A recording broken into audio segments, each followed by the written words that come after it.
nataka kusema hivi. Ajua tangu hiyo maneno happen sijaongea chochote.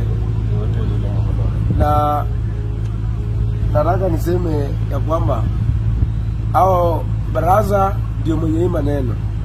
Amelipa hao MCA kuja kunichokoza, na wakikuja kunichokoza mimi nisiongee chochote.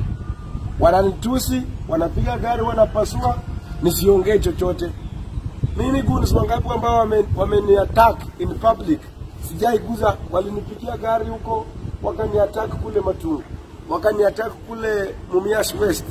I never even dared, no action was taken against them. Mimi juzi napata MCA ananiongelesha vibaya, anaongea mimi nimetulia tu, nimekaa tu. Nimekaa tu, nimetulia kwa kiti kama kiongozi ambaye kwa machua naelewa siasa ni kuongea. Lakini mimi nilishangaa wakati ananiita, ananisomea, ananiambia usiongelee baraza, yani mimi Peter Salasya, an independent minded person like me. Na anakuja na napata amepiga gari. Sasa mimi nakuja pale na wananiambia ati sasa mimi naanza kuongea, anaanza kuni-threaten pale. Anaanza kuni-threaten, anaanza vita na niko pale. Anani-provoke mimi. Na Wakenya mnanitusi mimi. Msitusi tu. Mwanze kuuliza shida iko wapi? Shida ni governor ambaye ameharibu watu MCA tu wake hutu. Nimesikia tu MCA tu anakuja kudemonstrate, watu wakuja demonstrate. Mimi sina maneno.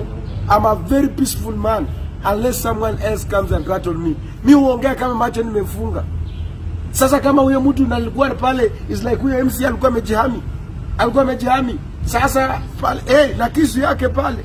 Sasa mimi naongea nikiwa naongea hivi venye walinipata kwa fukari. Sasa ningefanya aje? Naweza fanya namna gani? Siongei, nisiongee. Wale watu ambao wananitusi kwa mitandao, hakuna kitu mnaweza nifanya. Mimi ndio huyu hapa. Yaani kwa nini hizi ni nini?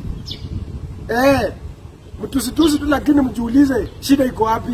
Tena mimi sijafanya, mimi sijapiga kwa mtu, tena sipiga rangi.